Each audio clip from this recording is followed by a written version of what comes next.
नमस्कार, आप देख रहे हैं जेके 24/7 न्यूज। मैं हूं आपके साथ राजेश कुमार। वक्त हमारे खास कार्यक्रम डिफेंस स्पेशल का, जहां पर बात इजराइल और हिजबुल्लाह के बीच सीज फायर को लेकर हम करेंगे। बाइडेन की पहल पर, या कहें अमेरिका की पहल पर, हिजबुल्लाह और इजराइल जो है सीज फायर के लिए तैयार हुए हैं। लेकिन इसके पीछे क्या कारण है कि नेतन्याहू सीज फायर के लिए तैयार हुए, इसको समझना होगा।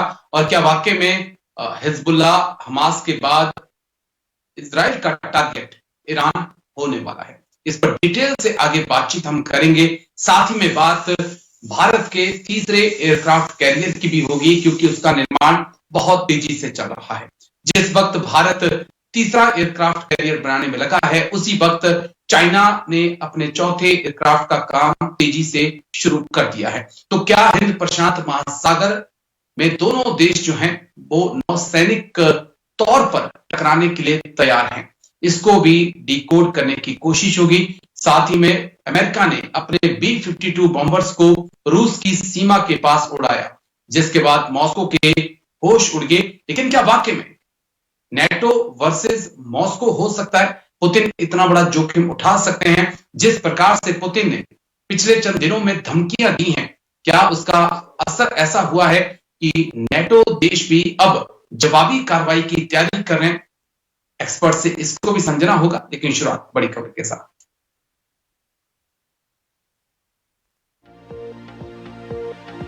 इजराइल हिजबुल्लाह के बीच 60 दिन का सीज फायर। हिजबुल्लाह ने डील तोड़ी तो इजराइल को रक्षा का हक। मंगलवार देर रात कैबिनेट मीटिंग में फैसला लिया गया। इजरायली सेना कब्जा वाला इलाके भी खाली कर रही है।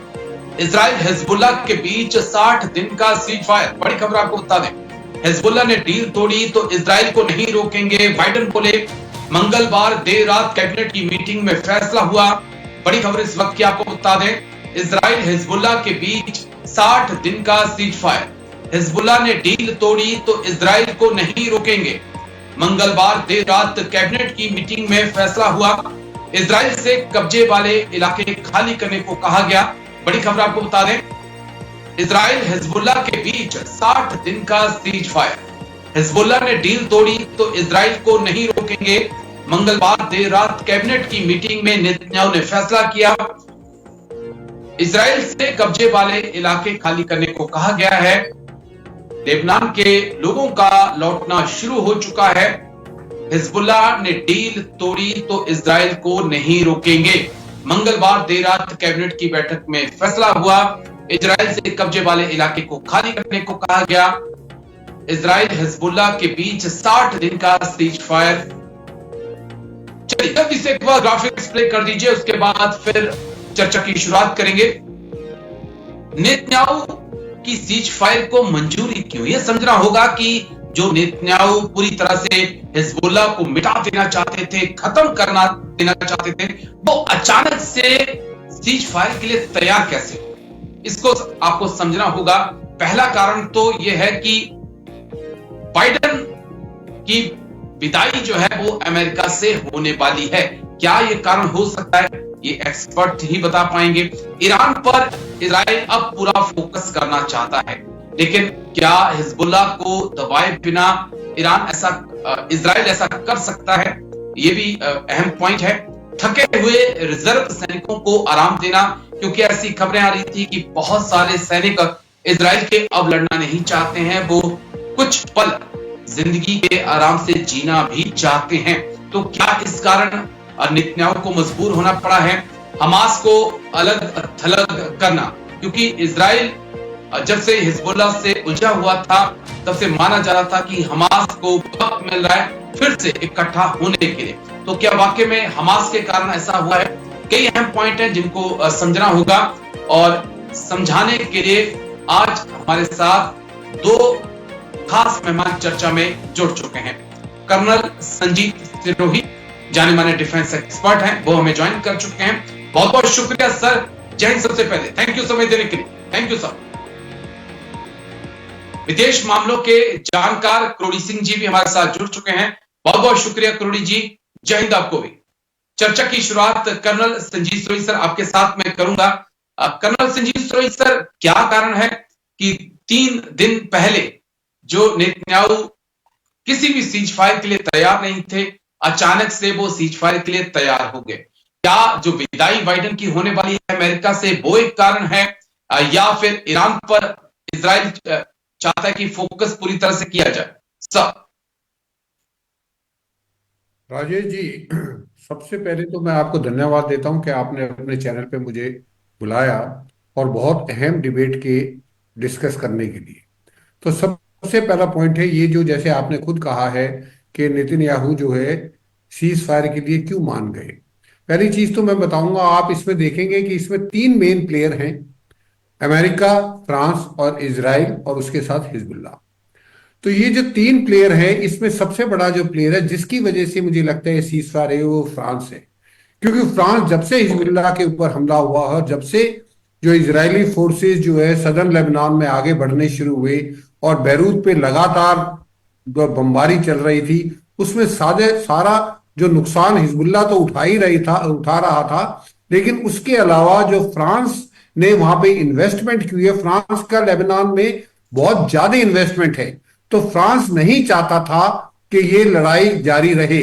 तो फ्रांस और अमेरिका ने मिलके जो है नेतन्याहू को बोला है कि अब आप 60 दिन का जो है ये सीज फायर करें। अब सवाल इस चीज का उठता है कि दोनों पार्टी हिजबुल्लाह और नेतन्याहू ये राजी क्यों हुए हैं। सबसे पहले जैसे आपने बताया कि अब जो है तकरीबन 1 साल से ज्यादा हो गया है लड़ाई होते हुए, और इसराइल जो है दो फ्रंट पे तो फिजिकली लड़ रहा है, हमास पे भी और हिजबुल्लाह में। उसके अलावा हाउतीज के ऊपर भी है, ईरान से भी कर रहा है। तो अब वहां की फौज भी इस चीज को समझ चुकी है कि ये लड़ाई जितने दिन ज्यादा चलेगी फौज उतना थक जाती है। तो ये आपने जैसे कहा, क्योंकि वहां पे ज्यादातर जो सैनिक हैं वो रेगुलर आर्मी के नहीं होते, वहां पे रिजर्विस्ट होते हैं। तो रिजर्विस्ट जो जी। है उनको इतना इस चीज का अंदाजा नहीं था, क्योंकि अब तक जितनी भी लड़ाइयां हुई हैं इसराइल की, चाहे वो 67 में हुई, चाहे 73 में हुई और बाकी हुई, वो थोड़े दिन में खत्म हो गई थी, लेकिन ये लड़ाई सबसे ज्यादा चली है। तो मुझे लगता है सबसे पहले तो जो है अपने रिजर्विस्ट को आराम देना। नंबर दूसरा, जैसा आपने खुद कहा है कि हमास अब रीग्रुपिंग कर रहा है, क्योंकि इसराइल का फोकस ज्यादातर हिजबुल्लाह की तरफ चला गया था। तो वो ये चाहता है इसराइल के हिजबुल्लाह फ्रंट को किसी तरह जो है टेम्परेरीली चाहिए हो, इसको थोड़ा शांत किया जाए और पूरा वो पूरा फोकस हमास के ऊपर किया जाए। और तीसरा जो सबसे बड़ा कारण है, क्योंकि रोजाना ईरान की तरफ से ये थ्रेट मिल रहा है और ये भी खबर है कि ट्रंप के आने से पहले ईरान जो है इजराइल के ऊपर हमला कर सकता है।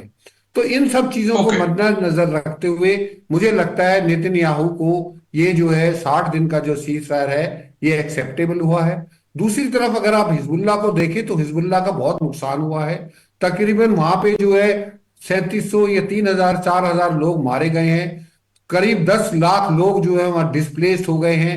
उनके जो कमांडर थे, जो बड़े बड़े नसरुल्लाह वगैरह और बाकी जो कमांडर थे, वो सब मारे गए हैं। उनको भी समय चाहिए अपने आप को रीऑफ करने के लिए। और ये जो सीज फायर है इसका सही मकसद ये है कि 30 किलोमीटर तक ब्लू लाइन से लेके और लिटानी रिवर तक ये जो है हिजबुल्लाह पीछे चले जाए और लेबनानीज आर्मी आ जाए, एक बफर बन जाए, से लोग, इसराइल के लोग भी अपनी जगह वापस आ जाएं और हिजबुल्लाह के लोग भी वापस वहां पे चले जाएं। राजेश जी। ठीक है सर, मैं लौटता हूं सर आपके पास एक बार फिर से। करोड़ी सिंह जी, आपका पॉइंट ऑफ व्यू जानना चाहूंगा सर। क्या कारण है इस सीज फायर के पीछे? क्योंकि नेतन्याहू के बारे में तो यही कहा जाता है कि वो दुश्मन के खात्मे तक लगातार लड़ाई के पक्ष में रहते हैं, लेकिन अचानक से इतना बड़ा फैसला, क्या वाकई में अमेरिका की तरफ से कोई प्रेशर है? ऐसी खबरें भी आ रही है कि अमेरिका फ्रांस ने मिलकर एक प्रेशर बनाया है, लेकिन उससे एक बड़ा सवाल कि हिजबुल्लाह पर कितना ट्रस्ट किया जा सकता है? कहीं ऐसा तो नहीं कि हमास तो रीग्रुपिंग कर रहा है, लेकिन ये जो 60 दिन का वक्त होगा, ये हिजबुल्लाह को भी वक्त मिलेगा रीग्रुपिंग करने के लिए? सब देखिए राजेश जी, ये 2006 में हिजबुल्ला और इजराइल के बीच में लड़ाई हुई थी और उस समय इजराइल ने दहिया डॉक्ट्रिन डिवाइस की थी कि हम डिस्प्रपोर्शनेट फोर्स यूज कर सकते हैं अगर हिजबुल्ला या कोई भी हमारे से लड़ता है तो। और उस समय समझौता हुआ, उसमें ब्लू लाइन की संजीव जी ने बात की, उस तरह की स्थिति बनी थी। आज की स्थिति में हम देखें कि नेतन्याहू और इजराइल क्यों एग्री हो गए, क्या उनकी रणनीति है, अमेरिका की रणनीति क्या है। कतर और इजिप्ट पहले नेगोशिएटिंग प्रोसेस में थे, सीज फायर के प्रयास कर रहे थे, वो आइसोलेट क्यों हो गए, फ्रांस एकदम से क्यों आ गया। देखिए संजीव सर ने बताया कि फ्रांस का इन्वेस्टमेंट है, इन्वेस्टमेंट के साथ साथ फ्रांस की कॉलोनी रहा है लेबनान लंबे समय तक। तो फ्रांस के लिंकेजेस हैं, लेबनान के बहुत से नागरिक हैं वो फ्रांस में रहते भी हैं और लेबनान ओरिजिन के लोग भी रहते हैं और फ्रांस का भी लोग लेबनान में एक्टिव हैं। तो फ्रांस का इंटरेस्ट स्वाभाविक है उसमें। लेकिन अमेरिका की रणनीति क्या हो सकती है और नेतन्याहू की रणनीति क्या हो सकती है। जैसा संजीव जी ने बताया कि इजराइल कई फ्रंट पे लड़ाई लड़ रहा था। अभी 3 दिन पहले हिजबुल्लाह ने इजराइल के एयरबेस पे भयंकर अटैक किया। इराक की रेजिस्टेंस फोर्स है वो भी अटैक शुरू कर दिया। तो ऐसा लग रहा था कि इजराइल चारों तरफ से घिर रहा है, Hamas, Hezbollah, Syria, Iran, Iraq. तो ऐसी स्थिति में इजराइल लड़ते लड़ते थक चुका है और इजराइल का नुकसान भी बहुत हुआ है। किसी भी युद्ध में इतना नुकसान इजराइल का नहीं हुआ, पहली बार इतना नुकसान हुआ है। और इजराइल की रणनीति तो ये हो सकती है कि अब थोड़ा रेस्पाइट लिया जाए और हिजबुल्लाह से समझौता करके सीज फायर करके हमास को बुरी तरह से खत्म किया जाए। तो एक तो उनकी रणनीति तो ये हो सकती है। अमेरिका की रणनीति क्या हो सकती है, क्योंकि अमेरिका एक तरफ तो सीज फायर की बात कर रहे हैं इजराइल और पैलेस्टाइन में, और यूक्रेन और रशिया के वार को एस्कालेट कर रहे हैं। ऐसा अमेरिका क्यों कर रहा है, ये दोहरी नीति क्यों है।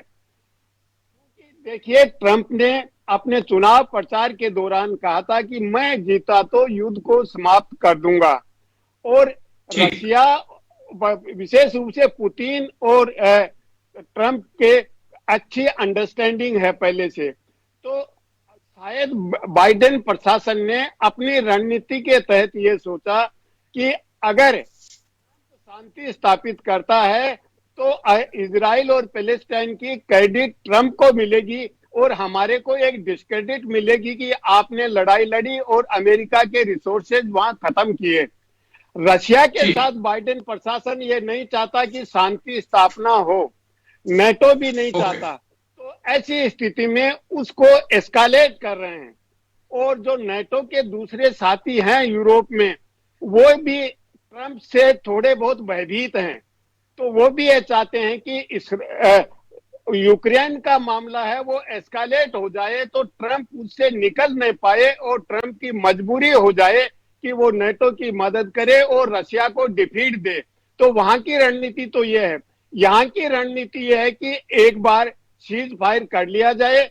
नेगोशिएशन आसान नहीं है और वो नेगोशिएटिंग प्रोसेस है वो ट्रंप पे छोड़ दी जाए, क्योंकि नेगोशिएशन नहीं होगा। इजराइल जिस पे एरिया पे कब्जा कर लिया है, जो डेल्फी कॉरिडोर है, उसको इजराइल कभी नहीं छोड़ना चाहेगा अब।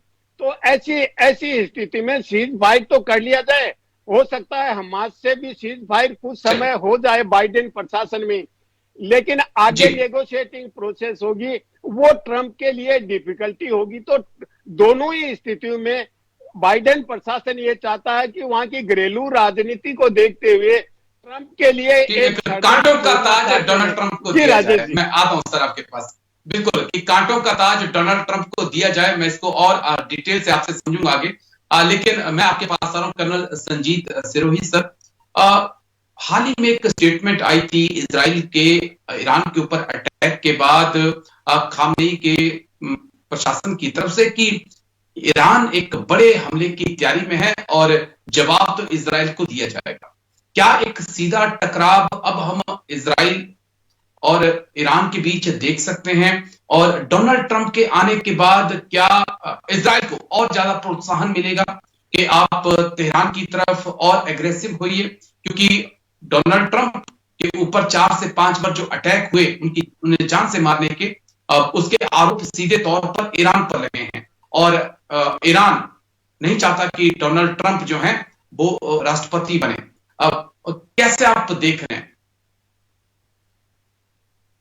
राजेश जी, ये बहुत अहम सवाल है और मुझे लगता है कि जो है कमला हैरिस इस इलेक्शन को हार के उस इलेक्शन का बदला जो है ये यूक्रेन और इजराइल में जो पॉलिसीज हैं उनके जरिए जो है ट्रंप के लिए मुश्किलें खड़ी कर रहे हैं। अभी जैसे जी ही रोहिमल जी ने कहा है कि वो एक तरफ तो इजराइल और हमास का सीजफायर करा रहे हैं और उधर जो है यूक्रेन और रशिया की लड़ाई को और बढ़ावा दे रहे हैं। तो मेरा ये मानना है कि ये ईरान को भी पता है कि जब डोनाल्ड ट्रंप आ जाएंगे जनवरी में तो उसके बाद उनके ऊपर बहुत ज्यादा सैंक्शन लगने का अंदेशा है। तो वो ये चाहते हैं कि डोनाल्ड ट्रंप के आने से पहले ही इजराइल के ऊपर जो है बहुत ज्यादा तादाद में हमला किया जाए और उसका नुकसान जो है इजराइल को उठाना पड़े, क्योंकि उनको पता है कि एक बार ही डोनाल्ड ट्रंप आ गए तो उसके बाद जो है हो सकता है, क्योंकि डोनाल्ड ट्रंप ने अगर आपको याद हो अपनी इलेक्शन स्पीच में कहा था कि अगर ईरान ने इजराइल के ऊपर हमला किया तो हम ईरान के जो शहर हैं उनको जो मलबा नहीं मलबे से भी जो ज्यादा हाथ में आता ही जो फिसल जाता है रेत बना के रख देंगे। जी तो ये ईरान को भी पता है कि जिस दिन डोनाल्ड ट्रंप आ गए उस दिन के बाद वो हमला इजराइल के ऊपर नहीं कर पाएंगे। तो इसीलिए ये खतरा जो है बढ़ रहा है और मेरे को लगता है इसी की वजह से जो है नेतन्याहू ने इस सीज फायर को एक्सेप्ट किया है, क्योंकि 60 दिन तकरीबन 60 दिन से कम है डोनाल्ड ट्रंप को आने के लिए। तो उनको ये लगता है कि 60 दिन तक अगर ये सीज फायर चलती रहती है और इस बीच में अगर ईरान उनके ऊपर हमला करते है तो इजराइल अपने दम पर बिना अमेरिका को इन्वॉल्व किए हुए अपने दम पे ईरान को मुंह तोड़ जवाब देगा। तो ये ईरान के लिए जो ये 1.5 महीना पौने 2 महीने जो डोनाल्ड ट्रंप के आने की यही एक विंडो ऑफ अपॉर्चुनिटी है जिसमें वो कुछ कर सकता है। जिस दिन डोनाल्ड ट्रंप आ गए उस दिन ईरान कुछ नहीं कर पाएगा, क्योंकि उसको पता है कि इतने सैंक्शन लग जाएंगे उसके ऊपर कि उसके रोटी के भी लाले लाने पड़ जाएंगे। राजेश जी। ठीक है सर। अब थोड़ी सी जी मैं आपके पास आऊंगा, एक पॉइंट और आपसे मैं समझना चाहूंगा। जिस प्रकार से डोनाल्ड ट्रंप का सत्ता में अब आना बाकी है, चंद दिनों की बात है, लेकिन उससे पहले अमानतुल्लाह खामनेई का सत्ता को त्याग कर देना और अपने बेटे को ईरान की गद्दी, सर्वोच्च नेता की गद्दी को सौंपना, क्या इसमें कोई क्रोनोलॉजी आप देखते हैं खामनेई का सत्ता को छोड़ना, और क्या अमेरिका इस बारे में सोच रहा है कि रेजिम चेंज जो है वो ईरान के अंदर की जाए? क्या डोनाल्ड ट्रंप उसके लिए एक पहल कर सकते हैं राष्ट्रपति बनने के बाद? देखिए राजेश जी, जब से ट्रंप इलेक्ट प्रेसिडेंट इलेक्ट बने हैं तब से अमेरिका के जो दोस्त हैं, मित्र राष्ट्र हैं, वो ज्यादा आशंकित हैं, ज्यादा भयभीत हैं अमेरिका के दुश्मनों की तुलना में। रशिया भयभीत नहीं है, ईरान थोड़ा बहुत भयभीत है, ट्रंप से ज्यादा भयभीत नहीं है, मुझे ऐसा नहीं लगता। तो अमेरिका के जो मित्र राष्ट्र हैं वो ऐसी रणनीति बना रहे हैं कि ट्रंप जो पहले से अमेरिका की नीति है उससे डेविएट न हो, उसी नीति का अनुसरण करते रहे। ये अमेरिका के मित्र राष्ट्रों की रणनीति है। जहां तक आपने ईरान का सवाल पूछा, निश्चित रूप से ट्रंप ये नहीं चाहेगा कि ईरान और इजराइल में लड़ाई हो। ट्रंप निश्चित रूप से ईरान को कमजोर करना चाहेगा। ट्रंप ये भी चाहेंगे कि ईरान एक न्यूक्लियर पावर के रूप में एमर्ज न हो, क्योंकि पहले जो एक समझौता था न्यूक्लियर का, सब जो पार्टनर्स थे उसमें सबकी इच्छा के विरुद्ध ट्रंप ने यूनिलेटरली विड्रॉ कर लिया था। तो ट्रंप ईरान को एमर्ज तो नहीं होना देना चाहते, लेकिन निश्चित रूप से ट्रंप ये चाहेंगे कि ईरान और इजराइल में झगड़ा न हो, ईरान इजराइल पे अटैक नहीं करे, इजराइल ईरान पे अटैक नहीं करे। रिजीम चेंज का जहां तक सवाल है, देखिए ये डीप स्टेट का काम है, इंटेलिजेंस का काम है, और हर देश की अपनी इंटेलिजेंस होती है और वो अंतर्राष्ट्रीय स्तर पे अपना हित पूरा करने के लिए, अपनी स्थिति बनाए रखने के लिए, जो इंटरनेशनल लेवल पे जिसकी जो पोजीशन है उस पे बने रहने के लिए इंटेलिजेंस का यूज करता है।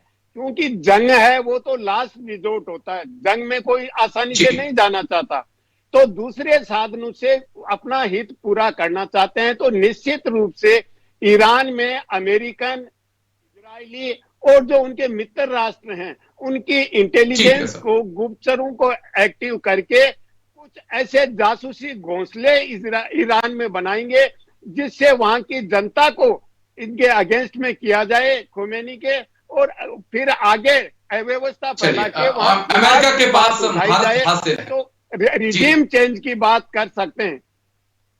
बिल्कुल सर, करोड़ी सिंह जी, अमेरिका के पास इस मामले में महारत हासिल है और हम देख चुके हैं कि इमरान खान के साथ क्या हुआ और शेख हसीना के साथ बांग्लादेश में क्या हुआ। चलिए मैं लौटता हूं सर, एक और बड़ी खबर है मेरे पास, उसके बाद मैं आप तो दोनों खास मेहमानों के पास आऊंगा। बड़ी खबर आपको बता दें इस वक्त की, भारत बनाने जा रहा तीसरा एयरक्राफ्ट कैरियर काम शुरू हो चुका है। हिंद प्रशांत महासागर में चीन को मिलेगी चुनौती, चीन भी बना रहा चौथा एयरक्राफ्ट कैरियर। भारत के पास अभी 2 एयरक्राफ्ट कैरियर हैं, तीसरे का काम जारी है।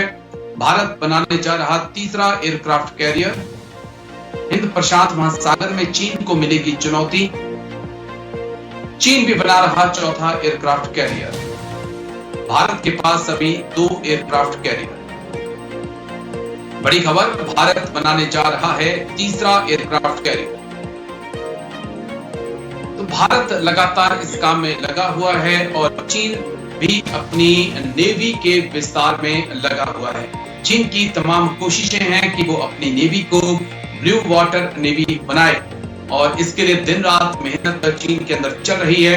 वे चीन की चुनौती का सामना करने के लिए भारत भी लगातार कोशिश में लगा हुआ है। कर्नल संजीत सिरोही सर के पास हम चलेंगे। सर, एक बड़ी अहम अपडेट कि चाइना अपने 4th एयरक्राफ्ट कैरियर के निर्माण में दिन रात मेहनत में लगा हुआ है। भारत भी अपने 3rd एयरक्राफ्ट कैरियर में दिन रात झोंक रहा है, पूरी मेहनत के साथ भारत भी लगा हुआ है। और क्या देख रहे हैं आप, 2 पड़ोसी जिनके बीच सीमा पर विवाद है, टेंशन है, क्या इस टेंशन को आने वाले वक्त में हम समुद्र के अंदर भी देख सकते हैं सर? राजेश जी, ये बहुत अहम सवाल है। दोनों जो चाइना है वो आज के दिन लार्जेस्ट नेवी है उसकी, उसके बाद 300 से ज्यादा जो है शिप्स वगैरह है जो कि अमेरिका से भी ज्यादा है। अभी अगर आप देखेंगे तो जो आज के दिन जो जितना भी 90% वर्ल्ड का जो ट्रेड है वो इंडियन ओशन से गुजरता है। और इंडियन ओशन से गुजरने की वजह यही है कि पूरा का पूरा अभी तक जब तक सी पैक कॉरिडोर नहीं बनता है चाइना का, जिससे उनको ग्वादर पोर्ट में जाके उनको रास्ता मिल जाए और फिर वो अपना पूरा का पूरा जो है अरेबियन सी में उनको जो है वो ओपनिंग मिल जाए, तब तक इंडियन ओशन का रोल बहुत इंपॉर्टेंट है। और उनका जो है 50 से 60% जो उनकी ऑयल रिक्वायरमेंट, एनर्जी रिक्वायरमेंट है जो कि मिडिल ईस्ट से आती है, वो इंडियन ओशन से गुजरती है। तो ये चाइना चाहेगा, क्योंकि जब उनका पूरा सप्लाई चेन इंडियन ओशन से गुजर रहा है तो वो चाहेगा कि उसके पास एयरक्राफ्ट कैरियर हो। और एयरक्राफ्ट कैरियर का सबसे बड़ा जो फायदा ये है कि वो एक तरह का एयर बेस है। आप उस एयर बेस को कहीं भी ले जा सकते हैं और उसके ऊपर 30 से 35 हवाई जहाज, हेलीकॉप्टर, मतलब वो अपने तरफ में एक इंडिपेंडेंट जो है एयर बेस होता है, उसको आप कहीं पे ले जाते हो और वहां जहां पे भी पहुंचेगा उसके आसपास के एरिया को डोमिनेट करेगा। इसमें कोई, और भारत को भी पता है कि उसके लिए भी ये जो हिंद महासागर है ये बहुत इंपॉर्टेंट है। तो दोनों देशों के लिए ये नहीं है कि वो हमारी टेंशन है बॉर्डर पे इसलिए वो बना रहा है और इसलिए हम बना रहे हैं। हमारा का ये है क्योंकि हमको भी अपने जो ट्रेड रूट है, सप्लाई चेन है, उनको सुरक्षित रखना है।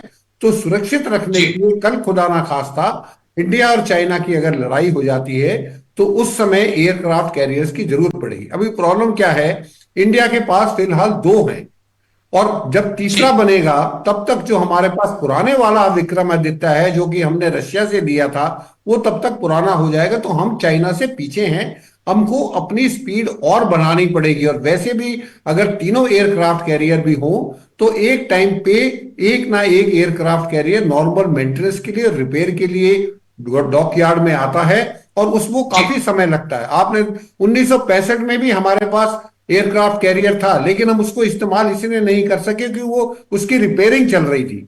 तो इसलिए हमारे लिए जरूरी है कि 3 तो मिनिमम है, लेकिन जैसा कि पीछे मैं पढ़ रहा था, हमारे जो डिफेंस मिनिस्टर राजनाथ सिंह जी ने कहा था कि 3 के बाद बिल्कुल हम सर। रुकेंगे नहीं, हम 4 बनाएंगे, 5 बनाएंगे, 6 बनाएंगे, और इसकी रिक्वायरमेंट है, इंडियन नेवी की रिक्वायरमेंट है, अगर हमको हिंद महासागर में अपना डोमिनेंस बनाना है तो। राजेश जी।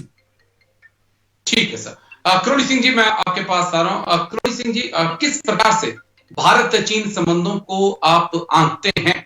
हालांकि अभी दोनों देशों के विदेश मंत्रियों की भी मुलाकात हुई, विदेश मंत्री एस जयशंकर वांगी की मुलाकात हुई ब्रिक्स समिट में। उससे पहले हमने देखा कि पीएम मोदी और शी जिनपिंग की भी मुलाकात हुई। माफ करिएगा, G20 में एस जयशंकर और वांगी मिले थे। तो किस प्रकार से गलवान के बाद जो एक नई पहल हुई है 2024 में, लगभग 4 साल के बाद, इसे आप कैसे आंकते हैं? देखिए राजेश जी, केवल जयशंकर और चीन के विदेश मंत्री की मुलाकात नहीं हुई। लाओस में अभी हमारे जो रक्षा मंत्री हैं उनकी और चीन के रक्षा मंत्री की भी मुलाकात हुई है, जब भारत के सेना अध्यक्ष नेपाल में थे। लेकिन देखिए, सैन्य दृष्टि से चीन भारत से मजबूत है, हमें उस यथार्थ को स्वीकार करना चाहिए। लेकिन युद्ध हमेशा लास्ट रिजोर्ट होता है, पहला रिजोर्ट नहीं होता है। उससे पहले की बहुत सी स्टेजेज होती हैं, और उसमें मुझे लगता है कि कूटनीतिक दृष्टि से भारत सुरक्षा की दृष्टि से ज्यादा मजबूत नजर आ रहा है। मुझे कैसे आ रहा है, मैं इसको थोड़ा सा एक आधा मिनट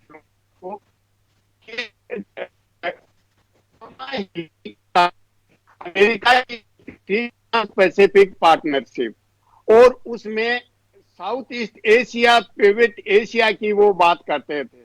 जब पहले टर्म में ट्रंप आए तो उन्होंने इंडो पैसिफिक को इंपॉर्टेंस देना शुरू किया, लेकिन जब ट्रंप के बाद बाइडेन आए तो उन्होंने प्रयास किया कि इंडो पैसिफिक का सैन्यकरण किया जाए, इसमें नाटो का इधर विस्तार किया जाए।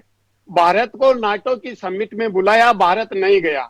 ऑस्ट्रेलिया, जापान, साउथ कोरिया वहां गए नाटो की मीटिंग में। तो भारत ये चाहता है कि इंडो पैसिफिक रीजन है उसका सैन्यकरण नहीं हो। लेकिन अभी जो अमेरिका की नीति में बदलाव आया, भारत को लगा कि अमेरिका दबाव बनाएगा, तो अमेरिका ने रशिया और अमेरिका दोनों से हटके यूरोपियन कंट्रीज पे भरोसा किया और उनकी तरफ अपनी कूटनीति बढ़ाई। उसमें फ्रांस है, जर्मनी है, स्पेन है, और अब फ्रांस को इंडो पैसिफिक रीजन में भी इंडिया एनकरेज कर रहा है। फ्रांस खुद इंडो पैसिफिक रीजन में आ रहा है, क्योंकि भारत कूटनीतिक तरीके से ये चाहता है कि अगर सैन्यकरण चाहे अमेरिका करे चाहे चीन करे, दोनों का ही भारत की सुरक्षा पे नकारात्मक असर पड़ सकता है कभी भी। तो भारत कूटनीतिक दृष्टि से ये प्रयास कर रहा है कि फ्रांस जैसा कंट्री है जो कि विश्वसनीय साथी हो सकता है इंडो पैसिफिक में महत्वपूर्ण भूमिका, तो दृष्टि से भारत चीन से कहीं आगे है। और इसीलिए भारत अमेरिका के साथ भी सामरिक सहभागिता है, रशिया के साथ भी है, और जो विश्वसनीय है यूरोपियन कंट्रीज के साथ है, चीन के साथ भी एंगेजमेंट चल रहा है। तो आप दोनों के पास तो लास्ट रिजोर्ट एक और बड़ी खबर आ रही है करोड़ी सिंह जी, उसके बाद एक बड़ी खबर आ रही है सर, उसके बाद मैं आप दोनों के पास आता हूँ, जिस पर अहम चर्चा बहुत जरूरी है। बड़ी खबर आपको बता दें तो अमेरिका का B-52 बॉम्बर्स रूस की सीमा तक पहुंचा। नेटो देश मिलकर पुतिन को क्या ताकत का एहसास करवा रहे हैं? यूरोप पुतिन के साथ युद्ध के लिए तैयार है, नेटो चीफ ने कहा। पुतिन दे चुके हैं नेटो को हमले की धमकी। बड़ी खबर, रूस की सीमा तक पहुंचे अमेरिका के B-52 बॉम्बर्स। नेटो देश मिलकर पुतिन को दिखा रहे अपनी ताकत। यूरोप पुतिन के साथ जो है जंग के लिए तैयार है, ये नेटो चीफ ने कहा था। चलिए जल्दी से एक बार ग्राफिक्स प्ले करिए, उसके बाद फिर अपने एक्सपर्ट्स के पास हम चलेंगे। इस मुद्दे को भी डिकोड किया जाएगा कि क्या वाकई में कितनी पॉसिबिलिटी है कि नेटो वर्सेस रूस हो जाए, और क्या व्लादिमीर पुतिन इसके लिए तैयार हैं। युद्ध के करीब नेटो और रूस की सीमा पर पहुंचे B-52 बॉम्बर्स। नेटो ने रूस को दिखाई ताकत, पुतिन की नेटो को धमकी, नेटो कर रहा जंग की तैयारी, अमेरिका की मिसाइल और ब्रिटेन की मिसाइलों ने मॉस्को की टेंशन बढ़ा दी है। अमेरिका ब्रिटेन को रूस की धमकी है कि हमें जवाबी कार्रवाई का पूरा हक है। ये मॉस्को ने सीधा संकेत दे दिया है। लेकिन अब एक्सपर्ट्स के पास हम चलेंगे, उनसे समझने की कोशिश करेंगे। कर्नल संजीत सिरोही सर, मैं आपके पास आ रहा हूं। क्या वाकई में नेटो वर्सेस मॉस्को आप देख रहे हैं जिस प्रकार से B-52 जैसे आधुनिक बॉम्बर्स जो हैं वो रूस की सीमा पर मंडराने लगे हैं, या फिर पोस्टरिंग ऑफ पावर जो है वो नेटो की तरफ से की जा रही है? सर राजेश जी, आपने बिल्कुल सही कहा है, ये पोजीशनिंग ऑफ पावर है। और खबर ये है कि जो है नाटो कंट्रीज ने अपने देश के लोगों को, अपने फौज को बता दिया है कि आप तैयार रहिए लड़ाई लड़ने के लिए। अब जो सबसे बड़ी प्रॉब्लम ये आती है, जैसे कि पहले भी किरोड़ीमल साहब ने भी कहा था, मैं भी कह रहा हूं, अमेरिका अपने इलेक्शन के हारने का, डेमोक्रेटिक पार्टी का हारने का बदला जो है ट्रंप से इस तरीके से ले रहे हैं कि वो यूक्रेन और रशिया की लड़ाई को इस हालत में छोड़ के जाएंगे ताकि वो ट्रंप के लिए और से ज्यादा मुश्किल हो जाए। अभी ब्रिटेन ने उनको लॉन्ग रेंज मिसाइल दी, अमेरिका ने उनको लॉन्ग रेंज मिसाइल दी ताकि आप के भाई आप जो है रशिया के अंदर तक हमला करें। रशिया ने जो इंटरकॉन्टिनेंटल बैलिस्टिक मिसाइल फायर की कुछ दिन पहले, ये बताने के लिए कि हम भी जो है फायर कर सकते हैं, और ये फायर सिर्फ यूक्रेन में नहीं हो सकता, ये पोलैंड जर्मनी तक भी फायर किया जा सकता है। तो ये शो ऑफ स्ट्रेंथ है, और इस शो ऑफ स्ट्रेंथ में ये देख रहे हैं, एक दूसरे की नब्ज को पहचानने की कोशिश कर रहे हैं कि कितने हद तक जो है जा सकते हैं। अभी खबर ये भी आ रही है कि हो सकता है अमेरिका या तो खुद या जर्मनी और फ्रांस से कह के यूक्रेन को न्यूक्लियर वेपन्स भी देने के बारे में सोच सकता है। तो अगर वो न्यूक्लियर वेपन देता है तो पुतिन साहब ने पहले ही बोल दिया है कि अगर ये हुआ तो it will be end of western civilisation, वो पूरी वेस्टर्न सिविलाइजेशन को खत्म कर देंगे।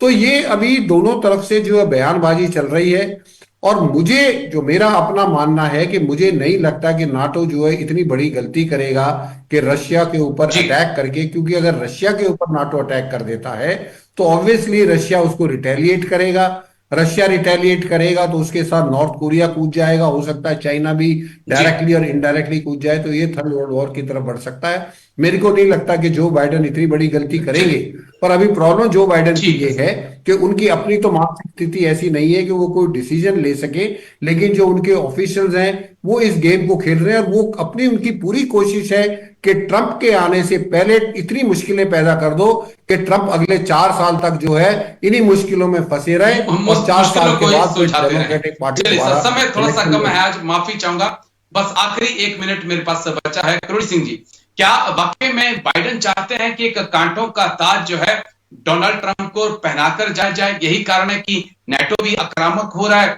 और दूसरी तरफ ईरान को लेकर भी बातचीत चल रही है। सर देखिए राजेश जी, जर्मनी में 1.5-2 महीने पहले मीटिंग हुई थी यूक्रेन को सपोर्ट करने वाले कंट्री का। वहां जेलेंस्की ने मांगा था कि हमें लॉन्ग रेंज मिसाइल और एयर डिफेंस दो, मना कर दिया। फिर द्विपक्षीय तरीके से विभिन्न देशों से बात की, सब ने मना कर दिया। ऑल ऑफ ए सडन क्या हुआ कि जेलेंस्की ने जो विक्ट्री प्लान बाइडेन को भेजा था उसका ये पार्ट है, ये मिसाइल देना, तो वो क्यों एग्री हो गए देने के लिए? मुझे लगता है ये बाइडेन और ब्लिंकन का ब्लिंकन विजन है यूक्रेन क्राइसिस को लेके, जिसकी वजह से यूरोप ज्यादा जल्दी संकट में आएगा, अमेरिका इतना जल्दी संकट में नहीं आएगा।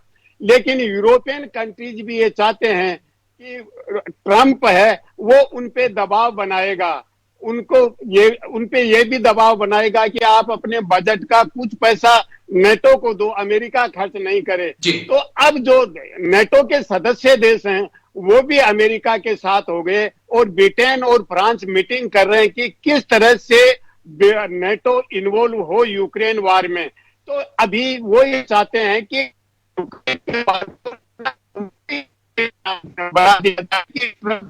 नहीं पाए, और अमेरिका के लिए ये मजबूरी हो जाए कि वो नाटो का भी सपोर्ट करता रहे और दूसरी जगह और जो कॉन्फ्लिक्ट हैं उनमें भी इन्वॉल्व होता और रहे, वहां पर भी क्योंकि जो मौजूद ट्रम्प का रहे। ओरिएंटेशन है वो बिजनेस वाला और जी। आर्थिक पक्ष का है, तो उसको कमजोर करना ठीक चाहते है हैं। सर। जी राजेश जी।